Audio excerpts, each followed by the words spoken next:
A stranger came up to me today and told me that he is my real father, and the man who has been raising me was just the man my mom loved more, so she ran away with him, and I'm not sure what to believe because he knows a lot about my life and I look like him. Posted by you/Anantu.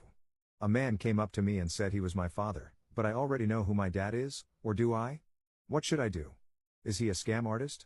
He claims that he was married to my mom before my dad, and she left him for my dad. He says this happened while she was pregnant with me, and she put my dad on the birth certificate. They, my parents and grandfather, used their power and money to make sure he couldn't stay in contact with me. He also claims that when I was 5, he tried again, and my dad broke his fingers. He says he is just now contacting me because, with my granddad's tragic death last year, it's safe now. Issues with this story: he had no documentation, although he promised to show me some and suggested he bring it by my apartment, which he knows the location of. I am 20. Why now? My dad is a non-violent man. I can't see him breaking anyone's fingers. He never spanked me when I was a kid and was always the pushover parent. My granddad traded stocks. He was hardly a mafia kingpin. My parents were childhood sweethearts and are still crazy about each other, in addition to being decent people. He also kept commenting on my money, saying I looked like a banker, in jeans and a button-up, asking if my dad gave me my watch, and how much my bike cost. He did tell me his name and number and showed his license, and I am considering running a background check, but my parents see my expenses. In his favor, I look like him. I've never seen my parents' wedding pictures. He didn't seem insane.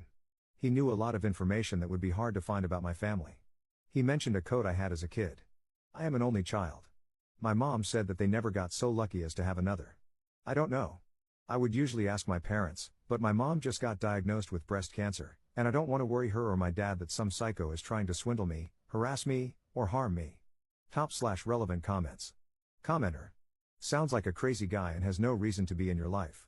Even if he is your biological father, unlikely, he sounds like a deadbeat, and you don't need him. Tell your dad about him, say that you don't care and that you don't want him contacting you, and talk to the police. Ops response. Yeah, I'm hoping he's just a loser with a lot of free time, but I'm worried about the depth of knowledge he had about my family, which might indicate stalking. I just really don't want to bother my parents. Also, this is the selfish part of me, I remember how many constraints I had as a child. Couldn't take the subway and had to be chauffeured, etc. My parents always seemed to think someone was going to kidnap me while at the movies or something. I don't want them to try and enforce restrictions now that I'm a man, albeit one dependent on them through college. Op adds an edit to his post. I called my real dad first, deciding that he was a better call than fake dad or the cops, until I assessed the situation. I asked if he knew name. He responded by asking if I was at my apartment. When I said yes, he said he'd be here in half an hour. Crap, this isn't good. Op adds a second edit to his post. He is my biological father. My dad and my mom showed up. He said it was more her story than his. Apparently, when they were married, he was abusive. When she told him she filed for divorce, he pushed her down the stairs and she had to be hospitalized. She decided promptly that he would never get near enough to hurt her child. Her childhood best friend offered to marry her. This is all pretty convoluted. My life and parents are a lot different than they were this morning. Commenter 2. Wow, this is crazy. I couldn't imagine what I would do if this happened to me. Since you've updated it, can you give us some more details on how your parents reacted, and what the situation was like when they came over? Op's response. I opened the door. I was surprised to see my mom, although I should have known he wouldn't come alone, both because that's not how they do things and because on Tuesdays at that time he is usually home between business and racquetball. We greet. My mom hugs me. My dad just puts his hand on my cheek and says that I'm everything he could want in a son. I say, so, who is name? My mom says, I'll start at the beginning. I met him when I was 19. He was a moody violinist, and it seemed like the right amount of rebellion to fall in love with him. I was hardly the type to date a drummer. And then it unfolded. By the end, me and my mom are crying. My dad is holding her arm. I don't know why this bothered me, but I asked if they were in love. My dad said, I've loved your mother since I was 5 years old, but we're both so stubborn it may have taken us 40 years to realize it if we hadn't become a family to protect you. We were going to get a divorce when you were 2, but we were so happy neither of us brought it up. Then we all laughed a little, and I'm heading there for dinner in a few hours.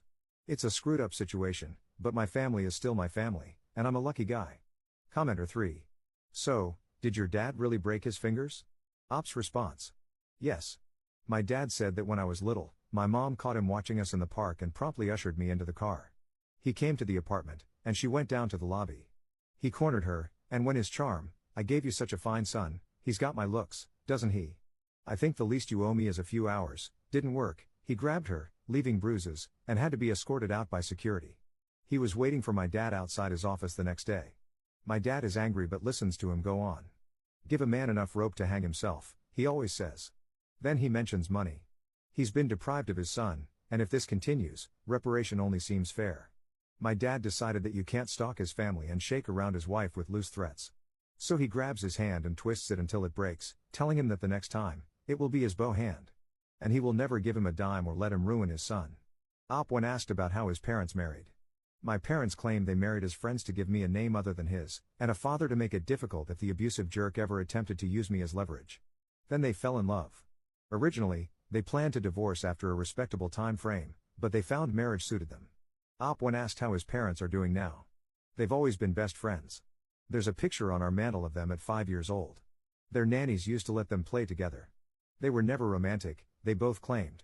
My mom says her father was so severe and unemotional that she never would have risked the person closest to her for mere dating. Then they got married to protect me, and they're madly in love. They have lunch together every day. I remember, as a kid, being embarrassed by how much they touched, that during a sleepover we'd walk out and they'd just be reading with his head in her lap. They're very happy. Honestly, this story seems completely out of character for him. He's really mild-mannered, never raised a hand to me. My mom is the more serious partner. When asked about any half-siblings. My dad is infertile. They tried for years to have another baby, but it never happened. Commenter 4. Be sure to hear the story from both sides, about him being abusive, etc., as one's opinion may become biased, especially over time. Response. Honestly, this makes sense. It explains the situation, and my mom to an extent, who spends so much time volunteering with domestic abuse charities. Also, you can't fake emotion. We were all practically crying by the end. Plus, he was imprisoned briefly for this, and my mom has scars from where she had to have surgery on her leg. Update 1 day later. My question got an amazing amount of replies and I appreciate it, so, not being a jerk, I decided to give a final update before I go back to my usual account. After a lot of thought, I've decided that, all issues aside, I simply have no interest in this man who is my jaw and some shared DNA. I'm a junior at NYU doing a dual major and an overload this semester. Between that and lining up internships, I barely have time to sleep. I have a great family and couldn't ask for better. I was never that kid who wished his parents were anyone else, except maybe Batman when I was 9. I wish I had more time for them than just once a week dinners and phone calls. I don't wish I had some extra father figure, and I've got enough friends. If he were a decent man, I might feel like I owe it to him. But considering the fact that his actions resulted in this, and if my mom had stayed, I would have been raised in an abusive home, likely abused myself. I don't feel bad about this, just relieved. Also, for those who were worried about any possible truth from fake real dad, I asked my dad if I could see any of the paperwork on my bio dad, to satisfy my curiosity. He satisfied my curiosity. The divorce papers were in there, the restraining order, and even pictures of my mom after he shoved her. Yeah, he's a scumbag. He was waiting at my usual coffee shop today, we'll find a new one, and was basically pushy and a jerk. He never once admitted any kind of wrongdoing or anything.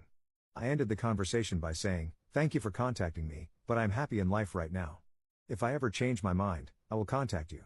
He then got this weird look of outraged dignity and said that I was an ungrateful little bastard, and that if he were richer than my dad, I'd be on my knees.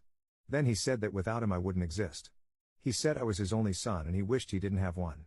Hell, he wished he didn't have a daughter either, as she was just as ungrateful. He said a lot more, but that's the gist. I have a dad. It's not this joker. I may look up the sister at some point in the future when I have the time and mindset to explore that. Although, she's probably just a kid. Top/relevant comments. Commenter. Sis thing might just be bait. Hard to say if it's worth looking into. If she is as ungrateful as he said, she might be old enough to be living on her own. Probably the best outcome you could get. I recommend being cautious when leaving work, school, and such for a while. My dad was like this, and he would wait for me at each. It's hard to say where he will draw the line. Not trying to worry you, but a little caution can go a long way. Response. Unfortunately, I think the best thing is for me to take up my dad's offer of a car and driver until all of this settles. I will also be moving into a rental property we own because it has tighter access, i.e., a doorman has to admit you. I honestly should have been in a nicer apartment anyway, just on the off chance someone finds out my parents' worth and thinks my place would be nice to case. Commenter 2. I don't know what it's like to be in this situation. However, my initial reaction was that I hope the daughter is doing okay. I mean, you are lucky and landed in a great situation. I would feel bad if I had a sister who didn't get so lucky and I waited to contact her. Op's response. I can only assume she has a caregiver and hope it's a good one. Honestly, contact from me won't do much if she was in a bad situation. I'm a 20-year-old kid whose income, until my first trust opens, is entirely dependent on my parents, and I'm not even legally her brother. It's all word of mouth. I guess the main point is I see no need to rush. Even if she's in a less than tenable place, there's little I can do to change anything. Although I can't help but feel horrible when I think of the pictures of my mom I saw, her face bloodied from his hands and her body bruised because he shoved her down the stairs. I feel bad for any kid he raised. Second update 6 months later. I'm not sure anyone remembers this, but about 6 months ago a stranger approached me on the street, and I found out my dad wasn't my biological father. Today I met my sister. It took some time, but eventually curiosity got the best of me. She's 17 with a 5-month-old, and her background is completely different from mine. We corresponded a little on the internet but met today. I drove 2 hours. She seemed like a nice girl, but I didn't feel any wow, we are related moment or strong sense of kinship. Maybe I don't know how siblings are supposed to feel. I don't know. Mostly, it was awkward. Me and 17-year-old girls don't have a lot in common. She said I reminded her of someone on Gossip Girl and that I own Justin Bieber CDs. But she did reinforce my belief that I'm doing the right thing by not connecting with the biodad. He hasn't seen her son and hasn't contacted her in a year. Just wanted to let those of you who helped me out last year know. Thanks, guys. Top/relevant comments. Op to a deleted commenter. I'm a whole 21 years old now, full of vain wisdom and false prophecy. I guess it's not just age, although I am the youngest in my friend group, but upbringing too. She's uninformed about so much. She was giving her son Kool-Aid, and I had to bite my tongue and kept swatting his hand to keep him from thumb sucking. She's also really into YOLO, partying, and baby mama drama. She was nice, just really different.